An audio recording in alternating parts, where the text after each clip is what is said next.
카메라.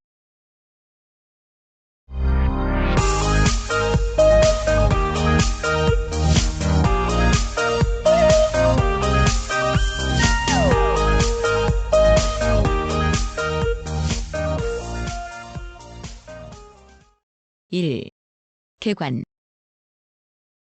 사진 촬영을 위한 광학기기. 사진기라고도 한다.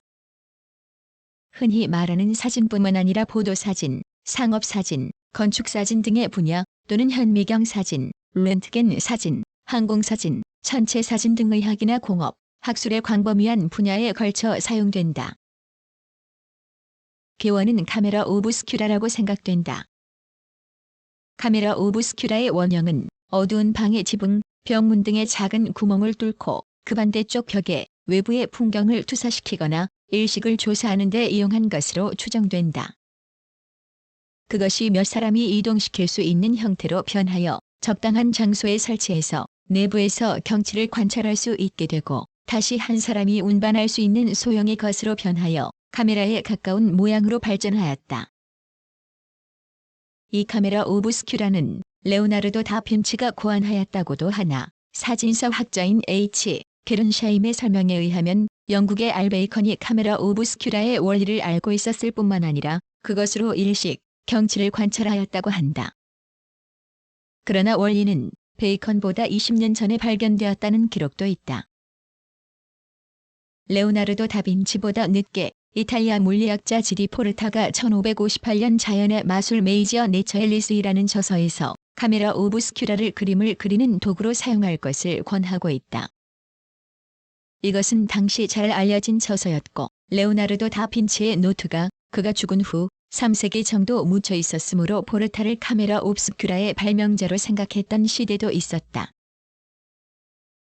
한편 이탈리아 물리학자 치카르다노가 1550년 카메라 오브스큐라의 구멍에 렌즈를 끼우면 보다 밝은 상을 얻는다고 저술하고 있으며 베네치아 귀족 디바르발로는 1567년 조리개의 효과를 발표하였다. 카메라 옵스큐라와 카메라의 연관성을 살펴보면 1685년 비르츠부르크의 수도승 제2 찬이 제시한 휴대용 카메라 오브스큐라가 훗날의 박스 카메라나 리플렉스 카메라의 원형이라 보여진다. 휴대용 카메라 옵스큐라는 주로 그림을 그리는 도구로 사용되었는데 이 카메라 오브스큐라를 사용해서 화상을 만드는 데 작상한 사람은 영국의 티웨지 우드이며 실험은 1802년경에 실시하였으나 실패하였다. 카메라 오브스큐라와는 달리 처음부터 화상을 고정시킬 목적, 즉 사진을 촬영하기 위한 카메라라고 할 수 있는 것은 다게레오 타입 카메라이다. 이것은 두 개의 나무 상자가 포개어져 있고 앞에 렌즈가 달려있는 상자에 뒤쪽에서 다크 슬라이드를 밀어넣어 초점을 조절할 수 있게 되어 있다. 렌즈는 프랑스의 슈발리에가 사진용으로 수정했다고 하는 슈발리에의 색지움 렌즈가 사용되었으며 바퀴는 F14로 완전한 렌즈는 아니었다. 이 카메라는 1839년 파리에서 시판되었다. 한편 게른샤임에 의하면 다게레오 타입 카메라가 공표되기 2개월 전 영국의 광학기계상 F. 웨스트가 대중용 카메라의 매출 광고를 냈는데 이 카메라는 WHF 톨벗이 발명한 칼로 타입이다. 다게레오 타입 카메라의 렌즈는 발표 당시 성능이 좋지 않았으므로 더욱 밝고 예리한 렌즈의 요구가 높아져서 비네 페츠바리 F3.4의 렌즈를 설계하였으며 1841년 이 렌즈를 단 포크트렌델의 금속제 카메라가 판매되었다. 1850년경에는 접는 식이나 천으로 만든 몸체를 사용한 카메라가 나왔다. 또한 이안식인 입체 카메라도 이 무렵에 제작되었다. 그리고 1851년 콜로디온법 수판법이 FS아처에 의해 발표되었다. 수판법은 다게레오 타입이나 칼로 타입에 비하면 감도가 높아서 촬영하기에 편리했으나 감광막이 젖어 있을 때 촬영을 끝내야 하는 결점이 있다. 그래서 수판이 건조되는 것을 방지하는 연구가 이루어져 수판막을 아라비아 고무액이나 젤라틴, 카세인 등의 용액으로 덮은 후 건조시키는 영국 노리스의 콜로디온 건판이 1856년부터 일반에게 시판되었다. 그러나 1871년 영국의 머독스가 브롬하은유제 쥐하은유제에 의한 건판을 발표하여 카메라의 취급이 더욱 간단하게 되었다. 건판이 일반화되자 감도가 스판에 비해서 높아졌으므로 스판 시대처럼 렌즈캡으로 노출한다는 것이 불가능하게 되어 렌즈 앞에 장치하는 트럭 셔터가 고안되었다. 그리고 접는 식의 핸드 카메라가 나오고 셔터도 고속으로 작동되는 것이 출현하였다. 그 후 10년 동안에는 건판을 여러 장 장착한 체인징 박스나 카메라 내부에 여러 장의 건판을 장착하고 촬영하면 새 건판으로 바꿀 수 있는 매거진 카메라도 출현하였다. 한편 리플렉스 카메라는 1861년 T-세트니 카메라 옵스큐라의 원리를 채택하여 노출하는 동안만 핸들로 거울을 제거하는 방법을 고안했을 뿐 아니라 이 3개 특허와 제품이 있었으나 후에 소포플렉스, 솔런턴플렉스, 그라플렉스 등의 수많은 대형 이란 리플렉스의 기본이 된 것은 포컬 플레인 셔터를 갖춘 캠비에르 볼턴이라고 생각된다. 이 카메라는 1898년에 소개되었다. 1884년 제2 이스트먼에 의해서 종이로 만든 롤 필름이 발매되고 1888년 이 롤 필름을 사용한 코닥 카메라가 제조되어 발매되었다. 간단한 박스 카메라이지만 단추를 누르세요. 뒷일은 저희들이 맡겠습니다라는 유명한 선전문구 그대로 사진의 대중화에 성공하였다. 이어서 1889년에는 니트로셀룰로스를 베이스로 한 필름을 완성하고 1898년에는 접는 식의 롤 필름을 사용한 포켓 코닥이 발매되었다. 1900년대로 접어들어 오늘날 카메라의 토대가 된 제품이 선을 보이게 되었는데 그 첫째가 1925년 독일인 오바르낙이 설계한 35mm 필름을 사용하는 라이카이다. 시작은 1914년 완성되었으나 제1차 세계대전으로 발표가 늦어졌으며 그 후 라이카는 현재 M6형까지 발매되고 있다. 또 하나는 1929년 발매된 프랑게 하이데케사의 롤라이플렉스이다. 이안 리플렉스 시대를 연 기종이지만 현재는 소량만이 생산되는 데 불과하다. 또한 차이스 이콘 회사의 스프링 카메라군도 한 시대를 이루었으며 이 카메라들이 현재의 소형 카메라의 기초를 구축하였다. 그리고 이 카메라들만큼 일반적이지 않지만 F2 렌즈가 달린 에르마녹스가 1924년에 발매되었다. 제2차 세계대전까지 라이카, 콘텍스를 정점으로 하는 35mm 카메라군, 롤라이와 수많은 이안 리플렉스, 여기에 스프링 카메라군이 카메라의 주종을 이루었다. 그러나 전후에는 펜타프리즘을 채택한 35mm 이란 리플렉스나 이 카메라가 출현하였으며 다시 코닥의 인스터매틱 카메라군, 오토포커스 카메라 등이 개발되었다. 또한 최근에는 필름 없이 사진을 찍고 저장할 수 있는 디지털 카메라도 개발되었다.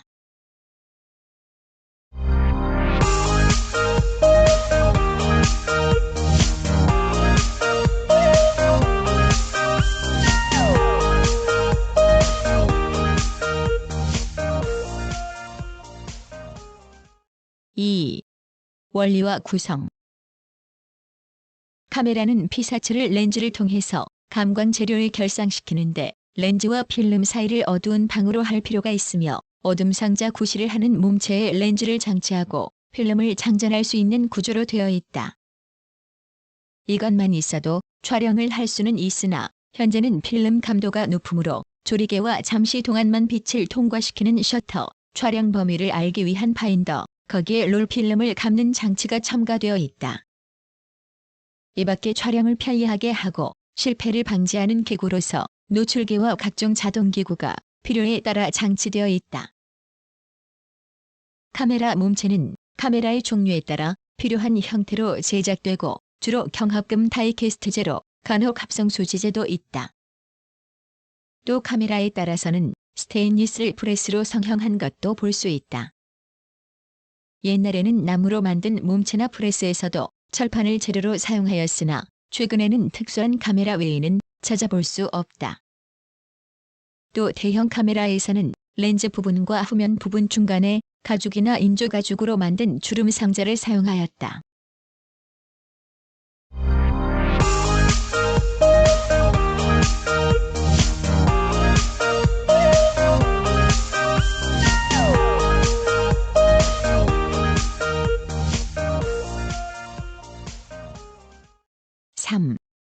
확보의 기능과 조작. 1. 렌즈. 렌즈는 간단한 카메라의 경우는 볼록 메니스커스 렌즈를 사용하는 경우도 있고 플라스틱 렌즈도 사용하지만 대부분의 경우 3장 이상의 렌즈로 구성되고 전체적인 형태는 볼록 렌즈로 되어 있다.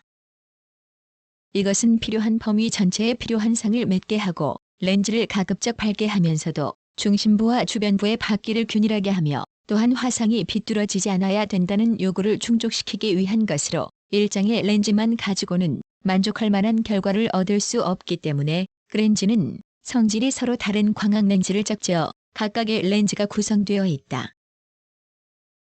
카메라 렌즈에는 투과광의 광량을 조절하는 조리개가 달려 있으며 일반적으로는 조리개의 지름을 연속적으로 변화시킬 수 있는 홍채 조리개가 사용된다. 렌즈 바퀴는 렌즈의 유효구경과 초점거리의 비로 표시된다. 렌즈의 전면 둘레에 1:2나 1:2.8이라는 표시가 있는 것이 그것인데 유효구경을 1로 하였을 때 초점거리와 비를 보여주고 있다. 예를 들어서 1:1이라는 렌즈가 있다면 렌즈의 유효구경과 초점거리가 같은 아주 밝은 렌즈라고 볼 수 있으며 다시 말해서 유효구경에 비하여 초점거리의 비가 작은 렌즈일수록 밝다. 일반적으로 카메라에 부착된 렌즈는 표준 렌즈로 그 초점거리와 필름 화면의 대각선이 대체로 같은 경우가 많다. 이 조건 하에서는 찍히는 각도 사각이 약 50도에서 자연스럽게 찍히기 때문이다. 찍히는 각도가 60도보다 넓은 렌즈를 광각렌즈, 표준 렌즈보다 초점거리가 길고 사각이 좁은 렌즈를 장초점 렌즈라고 하며 이 중에서 렌즈의 전면으로부터 초점면까지의 길이를 초점거리보다 짧게 설계한 렌즈를 망원 렌즈라고 하지만 일반적으로는 이 두 가지를 구분하지 않고 있다. 렌즈는 사각이 넓을수록 원근감이 강하게 묘사되는 성질이 있으며 이와 반대로 사각이 좁아지면 원근감이 없어진 것 같이 찍힌다. 렌즈를 교환해서 사용할 때는 사각의 차이뿐만 아니라 이러한 원근감의 묘사 성질을 활용하면 효과가 커진다. 2. 조리개. 조리개 눈금은 조리개의 면적이 1/2 비율로 표시되며 일반적으로 1, 1.4, 2, 2.8, 4 등으로 표시되어 있지만 최대 F수만은 이 이외의 수치로 되어 있는 경우도 많다. 예를 들면 1.7이나 1.8 렌즈 등이 이에 속한다. 조리개는 렌즈의 투과광의 광량을 조절하는 외에 어느 거리에 초점을 맞추었을 때 그 전후의 어느 범위가 선명하게 찍히는가 하는 성질, 즉 피사체 심도를 변경시킬 수 있다. 이 피사체 심도는 같은 조건 하에서는 1. 조리개를 쥘수록 깊어지며 열수록 얕아진다. 2. 원거리에 초점을 맞출수록 깊고 근거리에 있어서는 얕아진다. 3. 초점을 맞춘 거리의 앞쪽은 얕고 뒤쪽은 깊다. 4. 렌즈의 초점거리가 짧을수록 깊고 길면 얕다라는 네 가지 성질로 집약된다. 따라서 촬영의 목적에 부합되도록 조리개를 결정하고 피사체 심도를 살리는 것이 중요한 조건이 된다. 3. 셔터. 셔터는 피사체의 바퀴에 맞추어 필요한 광량만을 필름면에 보내는 작용을 하는 것이 그 임무인데 최근에 대부분의 카메라는 렌즈 셔터나 포컬 플레인 셔터의 두 가지 중 하나를 사용하고 있다. 그러나 카메라에 따라서는 길로틴 셔터를 복잡하게 만든 형식이나 조립 어둠 상자와 같이 솔런튼 셔터를 렌즈 앞에 장치한 형식도 있다. 렌즈 셔터의 일반형은 렌즈 구성의 중간에 셔터 깃이 있어 노출 시간에 따라서 이철편으로 된 깃이 개폐하여 노출하는데 어떤 기계는 렌즈 교환을 편리하게 하거나 기타의 기구적인 면에서 셔터 깃을 렌즈군의 바로 뒷면에 위치시키는 경우도 있다. 이러한 형식을 비하인드 렌즈 셔터라고 한다. 렌즈 셔터 중에서 피사체의 바퀴에 따라서 조리개와 셔터의 조합이 결정되는 형식을 프로그램 셔터라고 하며 노출계 연동 카메라나 이해 카메라에 이용된다. 포컬 플레인 셔터는 초점면의 바로 앞을 일정한 슬릿을 가진 막이 좌우나 상하로 달리면서 노출하는 방식으로 노출 시간은 슬릿의 폭을 변화시켜서 조절한다. 셔터막은 견직으로 만든 포막이 많으나 티탄, 스테인리스의 얇은 금속막을 사용한 것도 있는데 이러한 형식을 메탈 포컬 플레인이라고 한다. 이 밖에 막 대신 금속 깃을 사용하는데 앞에 달리는 깃과 뒤에 달리는 깃이 각각 2에서 3개로 구성되어 마치 엘리베이터의 문과 비슷한 작동을 하여 누출하는 형식의 스퀘어도 있다.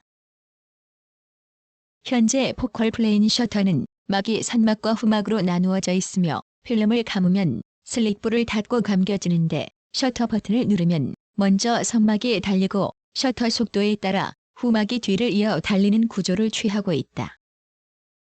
일반적인 셔터는 모두 스프링의 힘으로 작동하지만 마그넷, 콘덴서, 트랜지스터의 작용으로 작동하는 전자 셔터도 있다.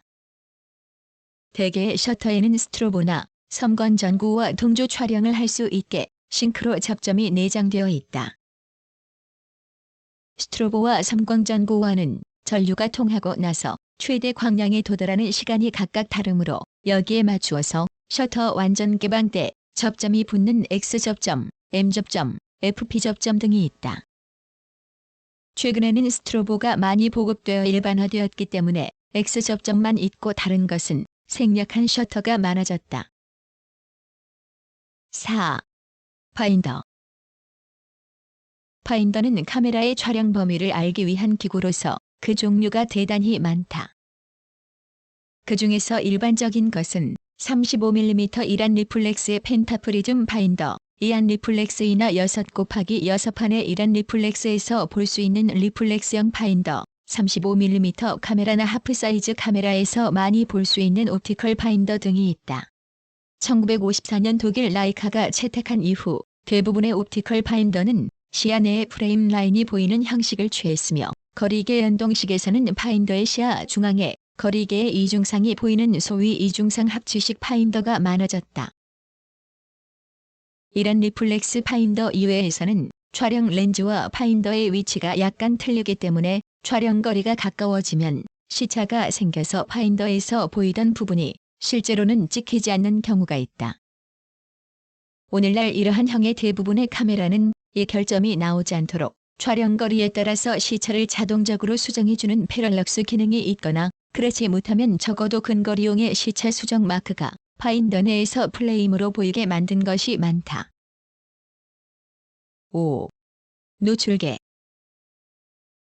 노출계는 소형 카메라에는 대부분 내장되어 있다. 그 중에는 셔터나 조리개 기구와 연동하거나 자동 노출의 A 장치로 된 것이 보통이다. 특히 이런 리플렉스의 경우는 렌즈의 투과광을 측광하여 노출을 결정하는 TTL 방식을 채택하고 있다. 이 방식은 촬영거리나 촬영 범위 외에 밖에서 오는 영향을 받지 않으므로 렌즈를 교환하거나 접사를 하는 경우에도 정확한 노출을 알 수 있어서 노출계로서는 이상적인 방법이다. 그러나 화면 내의 밝기를 평균적으로 측정하는 것만 가지고는 화면 내의 하늘이 많은 공간을 차지하고 있다거나 명암의 차이가 큰 피사체의 경우에는 노출이 반드시 정확하게는 되지 않는다.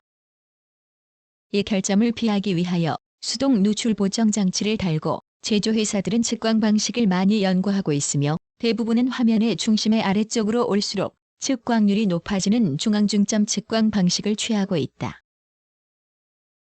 6. 초점 조절. 초점 조절은 이란 리플렉스, 이안 리플렉스, 뷰카메라인 대형 카메라 등은 초점판에서 맞추는 방식이며 투시 파인더식은 거리계로 이중상을 합치시키는 방식이나 피사체 심도를 이용하여 목축으로 거리 조절을 하도록 단순화시킨 존 포커스 방식을 취한 것도 많은데 요즘에는 셔터 버튼을 누르면 자동으로 초점이 맞는 오토포커싱이 보편화되었다. 이것은 거리계에 2개 대물창으로 입사하는 2개 상을 각각 다른 수광체로 받아들여서 전기적으로 상이 합치하느냐의 여부를 검출하는 방식으로 현재는 비교적 중급 카메라에서 많이 채택되고 있다. 고급 카메라에서도 교환 렌즈 중에 1에서 2가지를 만들어 보고 있는데 그 이유는 거리계 유효기 선장의 제약과 거리를 검출하는 수광 소자의 관계상 초점 거리가 긴 렌즈에는 사용되지 않는다. 이른바 즉석 카메라라고 하는 폴라로이드 렌즈에서는 초음파를 이용하여 자동 초점을 작동시키고 있는 등 각 제조회사들이 부단한 연구를 거듭하고 있다. 기타 소형 스티로보를 내장시키거나 날짜 등이 화면 내에 찍히게 데이터 장치를 하거나 뒷뚜껑을 교환하여 이 기능을 발휘하게 하는 카메라도 있을 정도로 기능이 다양해졌다.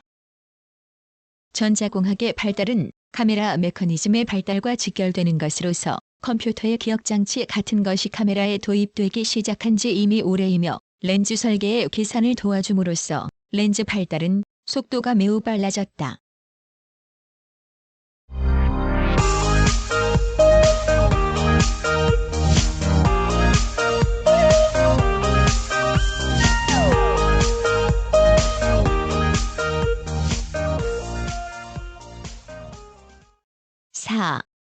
취급과 손질. 카메라는 점차 구조가 복잡해지고 정밀화됨에 따라 일반 가정에 있는 전기기구에 비해서 구조가 섬세하므로 무리한 취급은 하지 않도록 해야 한다. 즉, 조작부가 움직이지 않을 때에는 무리하게 움직이지 말고 수리점에 맡기도록 한다. 진동이나 충격을 피하고 특히 렌즈나 카메라 상부에 있는 바인더 커버를 부딪히지 않게 한다. 촬영이 끝나면 카메라의 손질도 중요하고 특히 흙먼지가 많은 곳에서 촬영하였을 때에는 솔로 흙먼지를 털고 실리콘 천이나 깨끗한 무명천 또는 세미 가죽 등으로 닦아둔다. 해안에서 촬영하였을 때에는 물에 적신 깨끗한 천으로 염분을 제거하고 실리콘 천 등으로 씻어낸다. 렌즈는 직접 닦으면 작은 먼지로 렌즈에 흠이 생기므로 동심원 모양으로 가볍게 돌리면서 닦도록 한다. 그리고 지문이 묻었을 때도 렌즈용 세제를 천에 묻혀 동심원 모양으로 닦아낸다. 보존할 때는 반드시 건전지를 뺀 후 건조한 곳에 두는 것이 제일 좋으나 만일 고장이나 렌즈에 곰팡이가 피었을 때는 즉시 수리점에 맡긴다.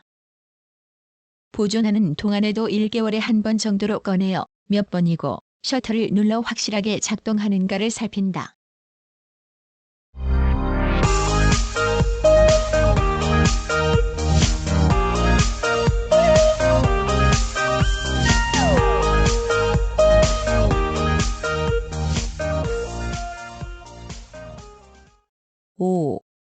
액세서리. 촬영용 액세서리는 카메라 단체만으로는 촬영 범위에 한계가 있으므로 더 넓은 용도에 적용시킬 목적으로 사용하는 부속품이다.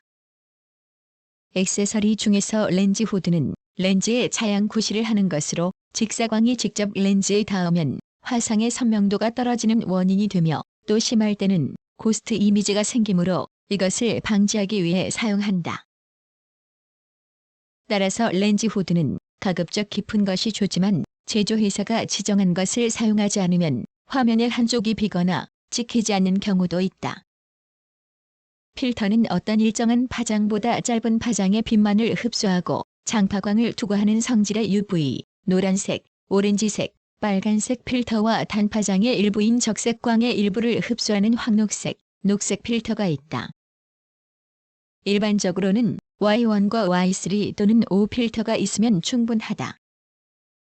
또한 Y, O, R 필터는 색이 짙어질수록 단파광 흡수율이 높아져서 먼 풍경을 뚜렷이 촬영할 수가 있으며 이 밖에 컬러용 필터가 있다.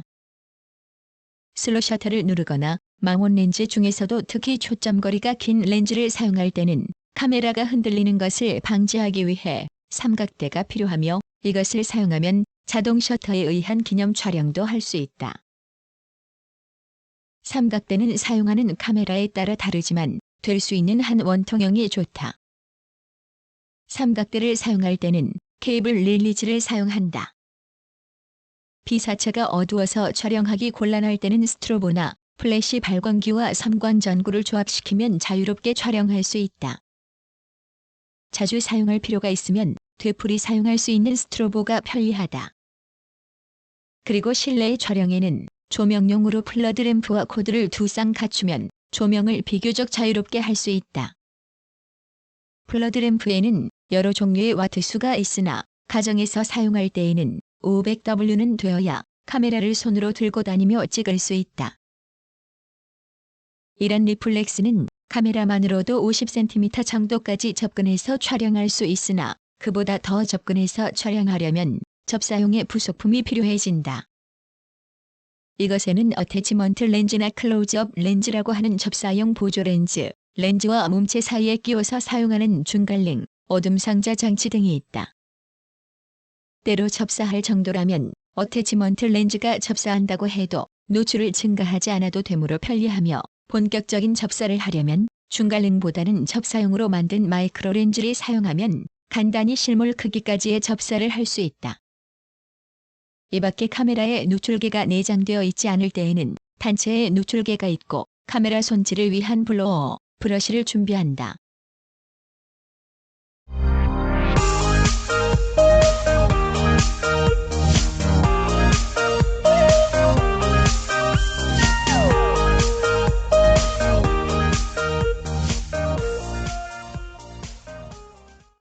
구성, 나그네의 구석구석 여행. 낭독, 글 읽어주는 고지혜. 들어주셔서 고맙습니다.